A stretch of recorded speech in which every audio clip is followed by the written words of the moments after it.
you. You mentioned Jim Crow and policing together in the opening of this discussion. What did you mean by that?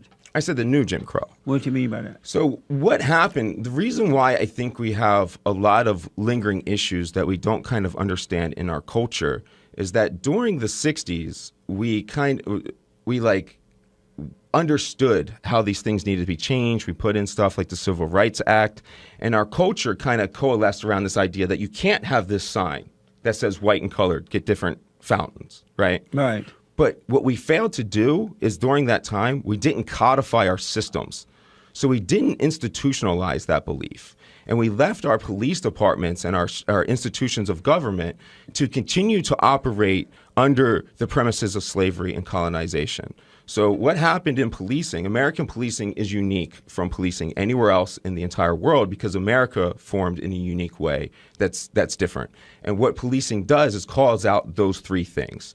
And that is the creation and maintenance of oppressed classes, and then extracting resources from those oppressed classes in order to fund the oppression of those classes. So the way this starts is policing in Boston started with slave catching. You know that, right? This is so insane. Going to jail is like going on a vacation. They're not punishing the criminals. They should put them back on the roads and make them fix roads and give them bread and water like they did in the good old days when boys were boys and men were men. And when they get out, believe me, they are less likely to commit a crime again. The judicial system is not set up. Jesse, I have to interrupt you. The judicial system is not set up to mama someone. They're not set up to treat you like you're a good person. It's set up to punish you for committing crimes so that you are less likely to do it again. But it's all soft now, like going home to mama. Okay, so you're making a lot of claims. So your first claim that you have made, just in that statement there, was that if someone is punished, they're less likely to commit a crime. Yes. So is that true? Yes. How can you prove that?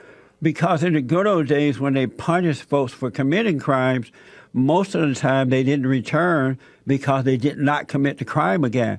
Now they do. They're more likely to return now because the judicial system is so weak, because they've listened to the liberals and the children of the lie, to now they're softening the punishment. So the people just coming out, committing the crime, and they go right back because they know it's no big deal. And it's so bad that the Father Messiah, Barack Obama, let them out. Even before they finish their time in jail. Do you know what it means when people say word salad? Words what? Word salad. I'm sorry? A word salad. Right. So you're speaking in word salads. So what is that? You're throwing a lot of claims at once that you're not proving. And then when you throw all those claims at once, it takes somebody trying to discuss with you. It takes them hours and hours to undo all those claims that you threw in there. But isn't it true that people going? I'm a guest on your show, Jesse. Let me talk. Isn't it true that people going in and out of jail like it's nothing nowadays? No, that's absolutely not true. No. Khalif Browder, who ended up committing suicide from all of his torture that he spent in 3 years in Rikers Island, being held in solitary confinement and being abused by prison guards on a daily basis and getting in fights in that jail and not being kept safe. He ended up committing suicide and never even committed a crime, because that's what our criminal justice system looks like. You are supposed to be asking a criminal justice expert and somebody that's in the system what it's like. The audacity of you to tell me what it is beyond reprehensible. Were you traumatized as a police officer? Because what you're saying doesn't make any sense at all. You brought up one case of whom no one else knows about, and you're using it as an example. Can you type in your computer Khalif Browder and see how many incidences there are? I don't care about whomever that is. Yeah, the problem is that you don't care about Khalif Browder. It's not proving my point. The problem is you don't care about Khalif Browder. Bringing up one incident is not proving the overall problem. No. See, here's how things work. Like, see, this is gravity, right? So this is gravity over and over. And I keep doing it. And we hold that as a truth only until, as a truth that maybe we don't drop it and it stops. If at one point in time, someone drops a pen and it doesn't hit the ground, the theory of gravity is out the water. So when you come up with any claim that says this happens, and I throw one thing that throws that theory out, your theory's out the water. That's how it works. If you tell me that every person that wears blue shoes, and I go outside and we see somebody wearing red shoes, well, then you're just wrong. It's ridiculous to bring up one example to try to prove an overall point. I'm not proving. I'm disproving your claim. In a given situation, you're going to always have something that goes wrong. But that doesn't make the whole situation bad or wrong. Let me ask you this. You can't make a claim, Jesse. You mentioned Jim Crow early in the introduction here. What did you say about Jim Crow? I'm not going to talk about Jim Crow because... But you mentioned it in association with the police department. Right. I'm not going to talk about anything until we talk about your actual claims. I'm not going to allow you to continue to throw claims and word salads at me and change the subjects. You claim... You can't run the show. You're here to answer questions.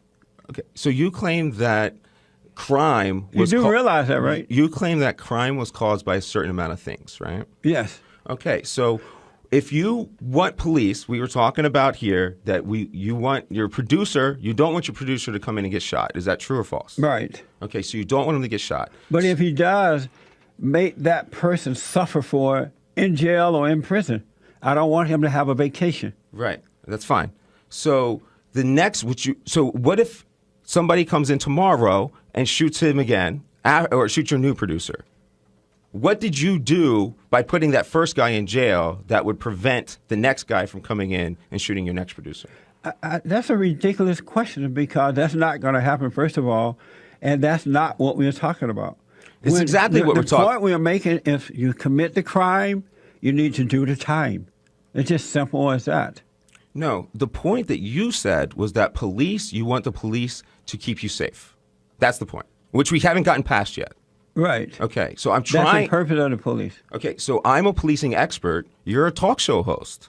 So if you would like to talk about what policing is and how police can keep you safe and what the evidence for that is, then we can discuss those things. But let's not move on. Let's discuss those things. But you are...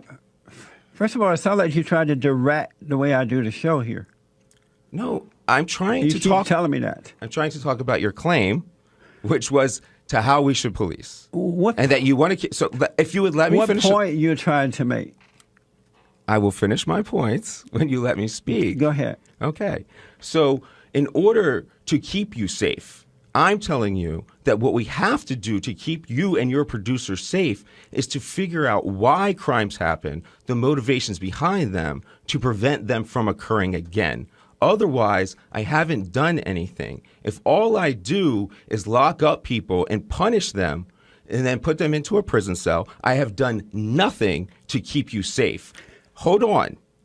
What I've actually done is put you into a prison system that we empirically, in the science, if you make a claim that punishment reduces crime, then you need to back that up. What I'm telling you is that the evidence, all the scientific literature, everything we know about policing is that punishment and deterrence and laws do not prevent crimes from occurring again in the future. So if we continue to think about punishing people and not training and not actually solving the problems, then we will never be able to keep you safe. So the idea that punishment equals safety is the false paradigm. And now when you also hold on, that's not true what you're saying.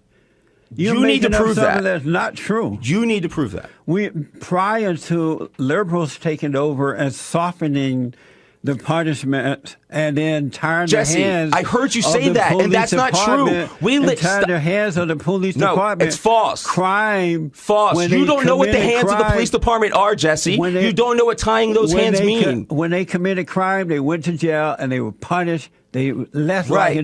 Jesse, it's not the police department responsibility to fix people commit crime.